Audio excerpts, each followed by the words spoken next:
Yo, what's good YouTube? It's your boy Johnny Finesse. Welcome back to the channel. Today we got Jimmy Highroller.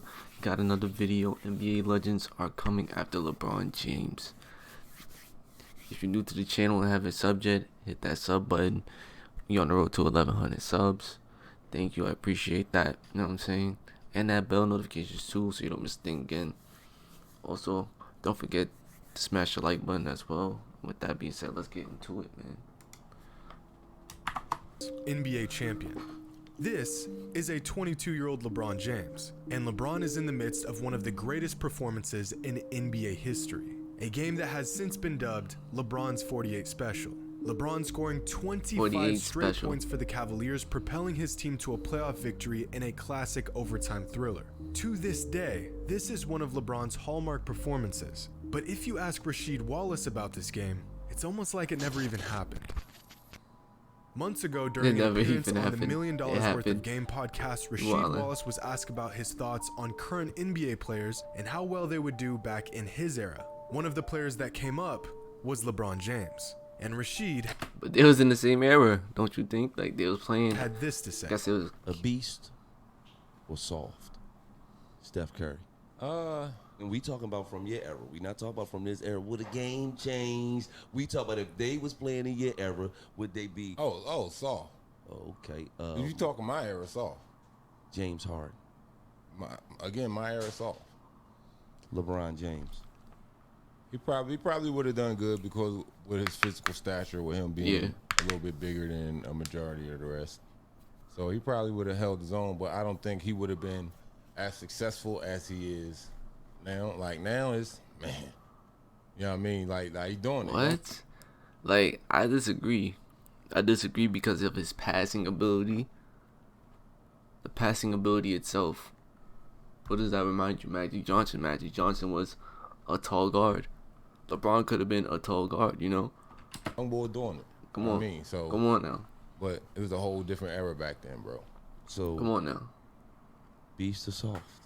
I just told you. Beast then. You know, I think he would have held his own. I can't necessarily say he would have been a beast, but I think he would have held his own. Now, there has been this trend recently of former NBA players throwing shade at current NBA players, saying they would never make it back in their era. These new players are too soft or too small. This has been the case for years. Former pros hating on current pros, but this comment Rasheed made about LeBron brings things to a whole new level. Because despite Rasheed's apparent memory loss, LeBron played in the same era he did. This isn't a case of a player from, let's say, the 80s taking shot at a current player that just entered the league. A hypothetical situation that has no real evidence or conclusion. Rasheed and LeBron literally played each other all the time. They were in the same conference. They were in the same division. Rasheed said LeBron would probably have done well, but wouldn't have found as much success, falling somewhere between a beast and soft. But history says otherwise. Hey, no that laundry, ass forgot. No That's errands, how you know. No chores. That's how you know there's some mindset. Now, like you gotta forget about the bad. Played in the NBA for 16 seasons. His prime taking place from the 1999-2000 season to the 2006-2007 season. LeBron James was drafted in 2003, right around the time Rasheed Wallace was at his peak. Rasheed's best season during those peak years was with the Portland Trail Blazers, and that's half of his prime. Averaged 19 and 8 a game, shooting 47% from the field. At the same time, a teenage LeBron James in his first NBA season was putting up similar numbers. And by LeBron's second season in the NBA, he was already a superstar at just 20 years old. These numbers came in the exact era Rasheed said LeBron wouldn't thrive in. In fact, in LeBron's first 2 seasons in the NBA, while Rasheed was in his prime, the two of them matched up 7 times. And in those 7 matchups, LeBron in his first 2 seasons in the league was already putting up huge numbers against Rasheed. Now, at the time, Rasheed played for the Blazers and the Pistons, but he got more wins the toughest and most physical teams in the NBA. And LeBron was doing this to them. Does this look like a player who's too soft to handle that era? But to be fair, Wallace never said LeBron wouldn't be better than he was. He just said he wouldn't have found as much success, and he certainly wouldn't have been a beast. But by the time Wallace retired from the NBA, LeBron was already a 6-time All-Star, had made it to the conference finals twice, made it to the NBA finals, won back-to-back MVPs, made 2 all-defensive teams, and made 6 all-NBA teams. Sheesh. That's already a Hall of Fame same resume before Rashid even retired from the NBA.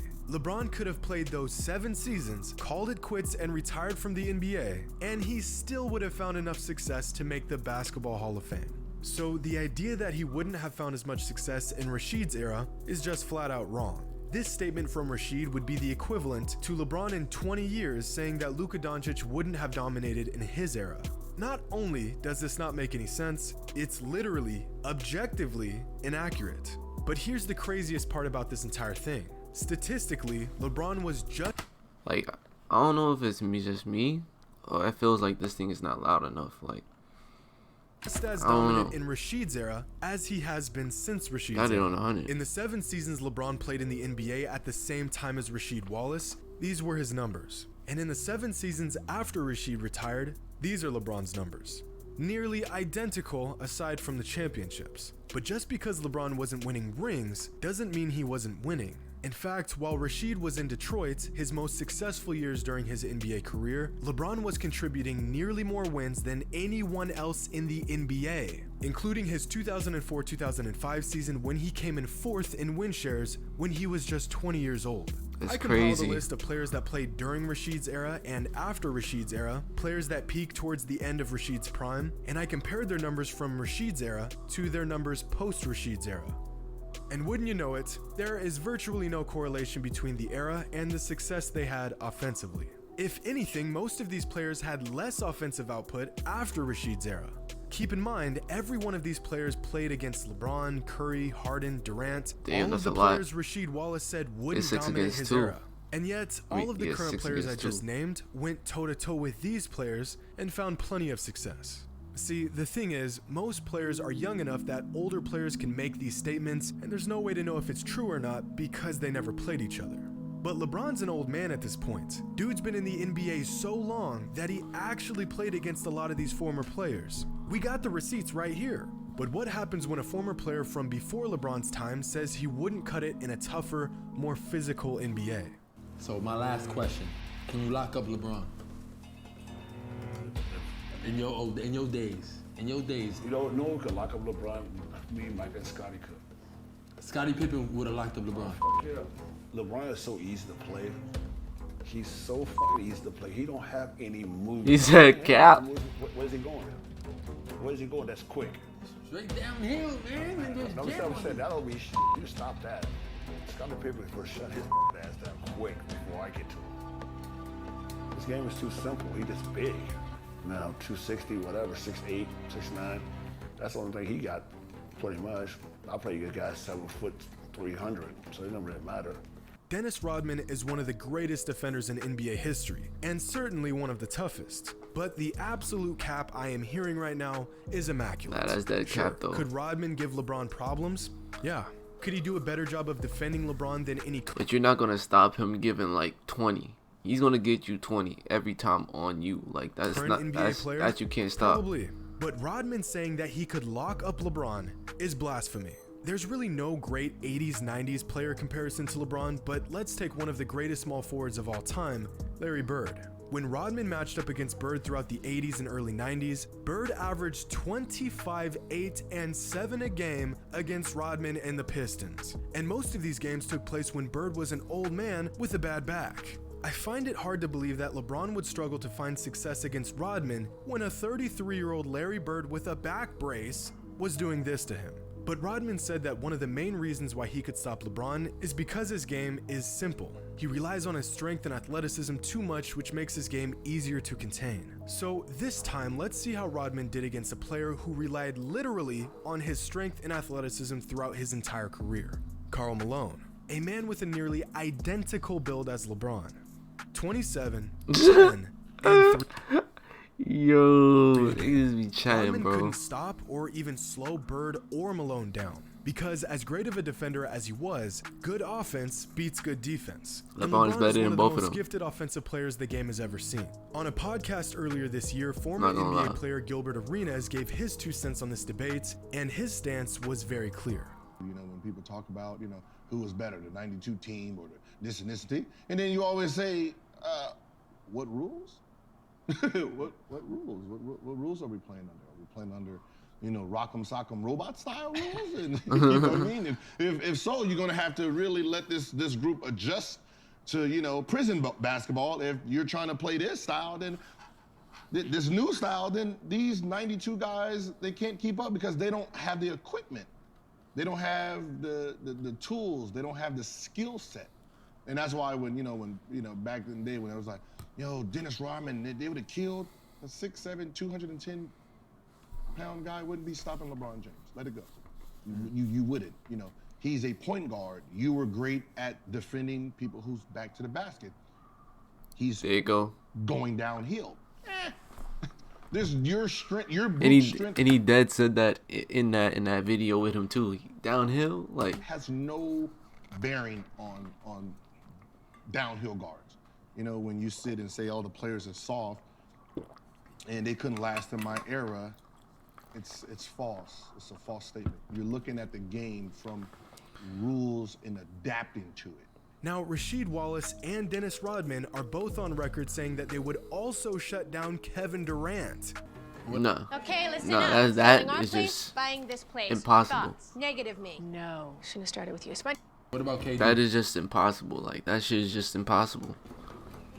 KD, same thing. I mean, once you get to know people's game, once you know people's game, it's very easy to play them. They just long. They just tall. Kevin Durant.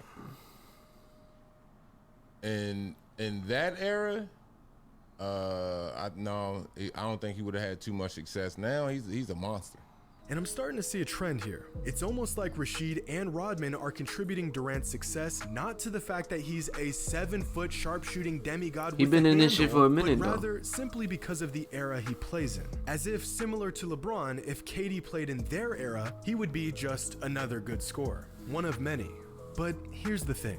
Neither Rasheed or Dennis have ever played against a player like Durant in their entire careers. There's never been a player like him. And if there hasn't been a single defender in Durant's 14-year NBA career that could stop him, what makes these former players think they could? I don't care what you do to Durant. No Bump cap. him, talk trash, hand check him, clothesline him, poke his eye out, it doesn't matter. The dude is still putting buckets on your head. That's how generational talent works. You cannot stop him. You can only hope to contain him. Doesn't matter who you are or what era you played in. A lot of older NBA players feel like the NBA has become soft and that most skill sets current players have would not be useful in their era. Today's players are just too soft. Or as the old heads would say, today's players would be crying by halftime. But here's the thing. Had him in a Great headlock. players are going That shit to is excel crazy. in any era. That's what makes them great. Their ability to adapt to their surroundings and pick apart whatever you throw at them. Today's players complain about no calls more than ever because they've grown accustomed to drawing fouls over things that shouldn't be fouls. Are they soft, or are they just acting soft to their benefit? They say it's soft because they're watching the players complain about fouls, right? Well, we're complaining about fouls because the rules that we're being told us this is, you can't do this, you can't do that, you can't do that. So, that's what we're gonna argue about. Well, Facts. That's the rules. You can't say I'm soft because these are the rules and I'm wondering where my foul is.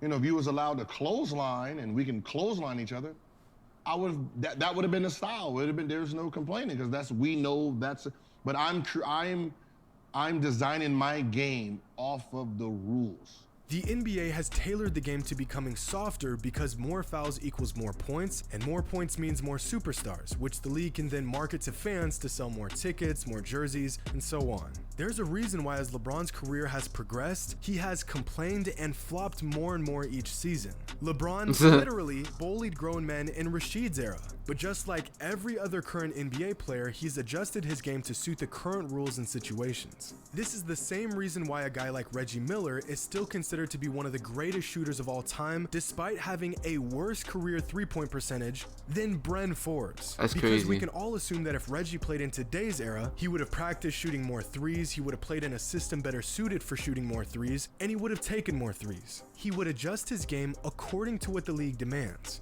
At the end of the day, this all just comes down to generational bias. It's in our nature to want to preserve and protect things that we care Yeah, you always want to be the Most best. people are subjectively sentimental over things that they like from their time, almost territorial at times. And this applies to former players and older fans. But this also applies to younger fans and their favorite players. Some younger fans will swear Larry Bird and Magic Johnson would be average in today's league. Because they delusion wouldn't. doesn't They discriminate definitely age. wouldn't. And a Because they lot could of shoot, bro. They but could refuse shoot. to accept that every era has generational They shoot, and they players. could And the pass. fact is, these players would thrive in any era.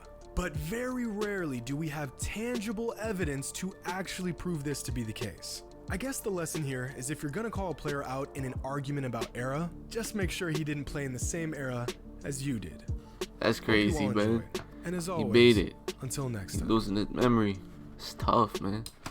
But hey, if you're new to the channel and made it to the end of the video, you obviously like the video, so you obviously gotta subscribe, y'all, man. Hit that sub button, y'all. We are on the road to 1,100 subs. I love each and every one of y'all. I appreciate y'all for sticking to the end of the video. It's your boy Johnny Finesse, and I'ma holla at y'all.